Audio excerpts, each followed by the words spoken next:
अस्सलाम वालेकुम guys, welcome to channel, hope you are doing well. आज की इस वीडियो में आपके साथ जो है ना वो पाकिस्तान आर्मी में जो है ना लॉन्ग कोर्स में आप कैसे अप्लाई कर सकते हैं, क्या एलिजिबल क्राइटेरिया है, रोल नंबर स्लिप आप कैसे डाउनलोड कर सकते हैं, कंप्लीट इन्फॉर्मेशन आपके साथ शेयर करेंगे। पीएम में लॉन्ग कोर्स 156 लॉन्ग कोर्स जो है ना वो स्टार्ट हो चुके हैं। उसकी में ऑनलाइन अप्लाई हो रहा है, ठीक है, रजिस्ट्रेशन जारी है। लास्ट डेट क्या है वो हम आपके साथ शेयर करेंगे। अगर आप घर बैठे अप्लाई करवाना चाहते हैं, हमसे अप्लाई करवाना चाहते हैं, तो ये व्हाट्सएप का कॉन्टैक्ट नंबर है, ठीक है। इस व्हाट्सएप के कॉन्टैक्ट नंबर पे जो है ना वो आप घर बैठे इजीली अप्लाई करवा सकते हैं। इससे ये होता है कि बहुत से स्टूडेंट जो है ना वो मिस्टेक कर देते हैं, उनकी एप्लीकेशन जो है ना वो रिजेक्ट हो जाती है, ठीक है। तो अगर आप इन चीज़ों से बचना चाहते हैं, ठीक है, क्योंकि आप फर्स्ट टाइम अप्लाई कर रहे होते हैं तो आपको इतना नहीं पता होता। बाकी ये चीज़ें आपके साथ शेयर कर देंगे, आप देख के तो जो है ना वो खुद भी अप्लाई कर सकते हैं। सबसे पहले आपने आना है गूगल क्रोम पे, www ज्वाइन पॉक आर्मी लिखना है, ठीक है। यहाँ पे आपने क्लिक कर देना ज्वाइन पॉक आर्मी पे, ठीक है। जैसे ही आप यहाँ पे क्लिक करेंगे तो आपके सामने जो है ना वो एक ऐसा इंटरफेस ओपन हो चुका होगा, ठीक है। यहाँ पे लिखा है ऑनलाइन रजिस्ट्रेशन फॉर पीएम में long course 156 is no open till 1 June. यकम जून तक आप इसमें पीएमए में अप्लाई कर सकते हैं, ठीक है। मैं फिर से बता दूं कि यकम जून तक अप्लाई करने की लास्ट डेट है, ठीक है। यकम जून तक जो है ना वो आप इसमें अप्लाई कर सकते हैं। अप्लाई करने का प्रोसीजर क्या है, कहाँ से आपने अप्लाई करना है। अब यह कि मैंने इसको क्रॉस कर दिया, जैसे कि मैं स्क्रॉल डाउन करूँगा तो मेरे सामने ये 3 फेज़ आ जाएंगे, ठीक है। अब यहाँ पे लिखा है PMA long course join Pakistan army as a commission officer. यहाँ पे डिटेल आप चेक कर सकते हैं।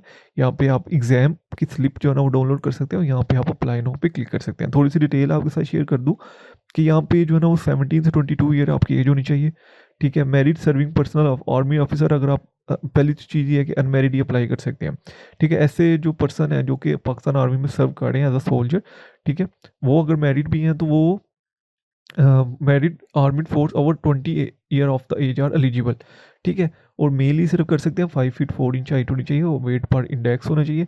रजिस्ट्रेशन मैं पहले बता चुका हूँ ओपन है, ठीक है। यकम जून इसमें अप्लाई करने की लास्ट डेट है। पूरे पाकिस्तान से अप्लाई कर सकते हैं। एलिजिबल कंडीशन में क्या किया कि इंटरमीडिएट आपने किया हो, ठीक है। इंटरमीडिएट के स्टूडेंट ही अप्लाई कर सकते हैं। अगर किसी ने ग्रेजुएशन किया है तो एज जो है ना वो 17-23 है, ठीक है। रिलैक्सेशन मिल जाती है 3 मंथ अपर और डाउन दोनों साइड पे, ठीक है। अगर आपने 4 ईयर ग्रेजुएशन किया है तो 24 जो है ना वो आपकी एज रिलैक्सेशन हो जाती है। और सर्विंग सोल्जर भी जो है ना इसमें अप्लाई कर सकते हैं जिसमें कोई एज रिलैक्सेशन नहीं है, ठीक है। उसके बाद अकेडमिक रिक्वायरमेंट्स जो है ना वो आप यहाँ से देख सकते हैं। मिनिमम 55% मार्क्स होने चाहिए आपके और 60% मार्क्स होने चाहिए BA BSc में, ठीक है। और सर्विंग सोल्जर 50% मार्क्स होने चाहिए जो कि स्टूडेंट सर्व कर रहे हैं। होप सर्टिफिकेट की बेस पे आप अप्लाई करेंगे, ठीक है। जिन स्टूडेंट का पार्ट 1 का रिजल्ट आ चुका है और 55% से अब मार्क्स हैं, ठीक है, वो अप्लाई कर सकते हैं। लेकिन उनको अपने कॉलेज से होप सर्टिफिकेट बनवाना पड़ेगा। होप सर्टिफिकेट में बेसिकली यही लिखा होता है कि जी मैं 55% जो है ना वो ईजिली गेन कर सकता हूँ, ठीक है।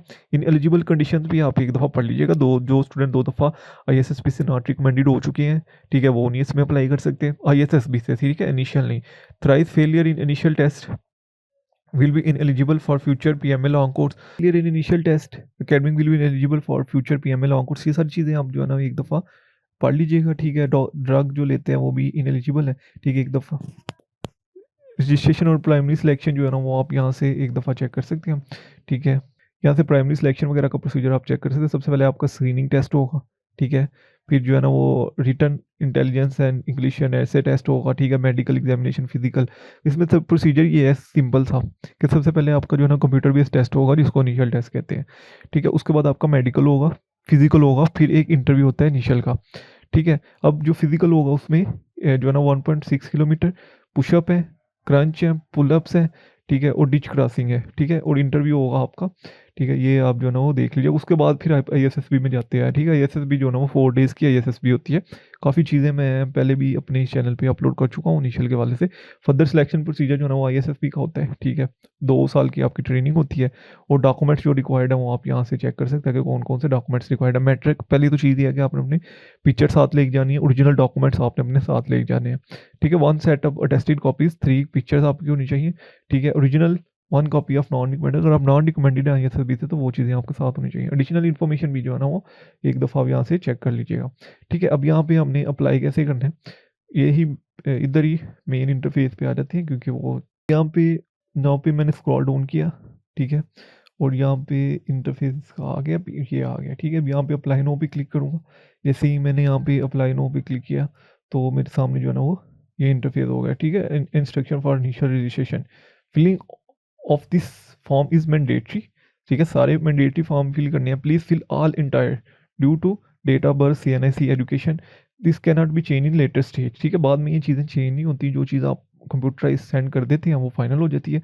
Information provided must be correct in all respect, और जो है ना वो फिलिंग फॉर्म सक्सेसफुली, ये सारी चीज़ें आपको आ जाएंगी। ठीक है, मतलब जब आप एट द एंड जो है ना वो आप सारी इन्फॉर्मेशन फिल कर लेंगे तो आपको जो है ना वो एक मैसेज आ जाएगा कि आपका फॉर्म जो है ना सक्सेसफुली सबमिट हो गया। If any information provide by candidate, ठीक है, रॉन्ग, आपने किसी भी स्टेज पे कोई गलत इन्फॉर्मेशन की सेंड की है तो रिजेक्ट हो जाएगी। ठीक है, और उसके बाद जो है ना वो रिफंड इंटायर एक्सपेंसिव। और इसके बाद ये कि लिखे कि candidate will be liable to reject withdraw the training, मतलब किसी भी स्टेज पे पता चलता है कि जी आपने रॉन्गली को इन्फॉर्मेशन दी है, ठीक है, तो आपको उसी टाइम जो है ना वो घर भेज दिया जाएगा। जहाँ पे ये डॉट का साइन है वो मैंडेटरी चीज़ें फिल करनी है, जैसे कि यहाँ पे मैं डॉट है, ठीक है, यहाँ पे भी डॉट्स वगैरह आपको रेड कलर के नज़र आ रहे हैं, तो ये चीज़ें आपने मैंडेटरी जो है ना वो सेंड करनी है।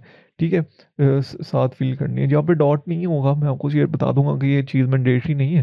ठीक है, अगर आप फिल करना चाहते हैं तो कर सकते हैं। जैसे कि अभी यहाँ पे मैं टेस्ट सेंटर पहले सेलेक्ट करता हूँ, मैंने पिंडी सेलेक्ट कर लिया, यहाँ पे अपना फुल नेम लिखूंगा, डेट ऑफ बर्थ यहाँ से जो है ना वो आप अपनी चूज़ कर लेंगे। ठीक है, जो भी है, उसके बाद जो है ना यहाँ पे अपना CNIC, उसके बाद जेंडर मेल, ये सिर्फ अप्लाई कर सकते हैं। मैरिटल स्टेटस जो है वो अनमेरिड। ठीक है, उसके बाद रिलीजन, ठीक है, रिलीजन इस्लाम। ठीक है, अब यहाँ पे सेक्ट के वाले से पूछा जा रहा है आपसे। ठीक है, सेक्ट के है आपका कॉन्टैक्ट नंबर और ईमेल एड्रेस आपने यहाँ पे एंटर करना है। पिक्चर आपने अपलोड करनी है यहाँ पे। ठीक है, एवरी अप्लाइड, अगर आपने पहले जो है ना वो PMA लॉन्ग कोर्स में अप्लाई किया है, ठीक है, applied for a commission in Pakistan army में किया है, नेवी में किया है, एयरफोर्स में किया है, तो वो लिख देना आपने। ठीक है, मैंने नहीं किया तो मैं यहाँ पे नो पे क्लिक कर दूंगा, जिस स्टूडेंट ने किया है वो यहाँ पे येस पे क्लिक करने के बाद, ठीक है, उसके बाद यहाँ पे अगर आपने ग्रेजुएशन की है तो आप यहाँ पे फिल करेंगे। अगर आपने प्रीवियस कैंडिडेट डिटेल्स, ठीक है, अब यहाँ पे आप बताएंगे कि आपने किस में अप्लाई किया था। ठीक है, पाकिस्तान आर्मी में अप्लाई किया था, ठीक है, ISSB में अपीयर हुए या नहीं हुए, ठीक है, किस कोर्स में आपने अप्लाई किया था, और इनिशियल मेडिकल रिजल्ट क्या रहा है। ठीक है, ये सारी चीज़ें आप जो है ना वो फिल कर देंगे। ठीक है, और ओके पे क्लिक कर देंगे यहाँ पे। ठीक है, क्योंकि मैंने ये चीज़ नहीं दी तो मैं यहाँ पे इसको नो पे ही क्लिक कर दूंगा। जो स्टूडेंट ने दी है वो सारी इन्फॉर्मेशन जानते होंगे पहले से। एजुकेशन डिटेल आपने शेयर करनी है। ठीक है, सबसे पहले आप मैट्रिक से शुरू होते हैं। ठीक है, मैट्रिक की आपने यहाँ पे लिखना है कि आपने FSC जो है ना वो मैट्रिक जो है ना वो किया है या O लेवल किया है, वो चीज़ आपने यहाँ पे लिखनी है, किस स्कूल से किया है। ठीक है, क्या डिवीजन है आपकी, फर्स्ट डिवीजन है, सेकंड डिवीजन है, ग्रेड कौन सा है, परसेंटेज क्या है आपकी। ठीक है, ये परसेंटेज मैंने अपनी लिख ली। ठीक है, रिजल्ट क्या है आपका, पास है या रिजल्ट वेटिंग है, पास है, सारी बात है। FSC के स्टूडेंट सिर्फ अप्लाई कर सकते हैं, टोटल मार्क्स इतने थे। ठीक है, मैंने वो टोटल मार्क्स यहाँ पे लिख लिए, और ऑब्टेन कितने दिए। ठीक है, मैंने यहाँ पे ऑब्टेन मार्क्स लिख लिए। ठीक है, अब मैं यहाँ पे लिखूंगा कि मैंने किस बोर्ड से किया था, वो मैंने यहाँ पे लिख लिया। ठीक है, और यहाँ पे मैं अब इसको, अभी आप देख सकते हैं कि मेरी मैट्रिक की इन्फॉर्मेशन जो है ना वो फिल हो चुकी है। ठीक है, ऐसे ही अब मैं यहाँ पे इसको ऐड करूँगा और यहाँ पे अब इंटरमीडिएट की इन्फॉर्मेशन फिल करूँगा। ठीक है, अगर आपने इंटर किया है तो इंटरमीडिएट, अगर आपने A लेवल किया है तो A लेवल। ठीक है, तो यहाँ पे आपने लिखना है कि आपका इंटर जो है ना वो कंप्लीट है कि नहीं कंप्लीट। ठीक है, यहाँ पे अभी आपसे पूछेंगे डिवीजन कौन सी है। ठीक है, are you a serving soldier, मैं नहीं हूँ तो मैं इसको नो पे क्लिक करूँगा। परसेंटेज रिजल्ट वेटिंग स्टूडेंट है, मैं रिजल्ट वेटिंग स्टूडेंट हूँ, तो आपने टोटल मार्क्स जो है ना अपने यहाँ पे पार्ट 1 के लिखने हैं। ठीक है, और ऑब्टेन मार्क्स भी लिखने हैं, और यहाँ पे आपने बोर्ड का वो देना है। ठीक है, एट द एंड, मतलब किस बोर्ड से आपने किया है, ठीक है, वो देना है। उसके बाद एट द एंड आपने ओके पे क्लिक कर देना है। ठीक है, तो यहाँ पे आपको FSC की इन्फॉर्मेशन भी आ जाएगी। उसके बाद जिन स्टूडेंट ने ग्रेजुएशन किया वो यहाँ पे ग्रेजुएशन की भी इन्फॉर्मेशन फिल करेंगे। ठीक है, नेशनैलिटी डिटेल पाकिस्तानी है, ठीक है, वो यहाँ पे आप लिखेंगे, और उसके बाद जो है ना आप यहाँ पे नेक्स्ट पे क्लिक कर देंगे। ठीक है, ये एक स्टेप हो जाएगा। यहाँ पे आपने टोटल जो है ना वो स्टेप जो है ना वो कंप्लीट करने हैं। उसके बाद आपसे फादर की इन्फॉर्मेशन, ठीक है, डिटेल वगैरह कुछ पूछी जाएगी आपकी। ठीक है, तो वो आपने फिल करनी है 2 स्टेप पे, वो आप इजीली कंप्लीट कर सकते हैं। एट द एंड जो है ना वो आपको फाइनल सबमिशन का ऑप्शन आ जाएगा। ठीक है, अगर आप घर बैठे हमसे अप्लाई करवाना चाहते हैं तो आप इजीली अप्लाई करवा सकते हैं। उसके बाद आपने अपनी स्लिप कैसे देखनी है। ठीक है, यहाँ बैक पे आप जाएंगे। ठीक है, बैक पे जाके आप इसको नीचे स्क्रॉल करेंगे, वही जो है ना इंटरफेस आपके सामने आ जाएगा आर्मी का।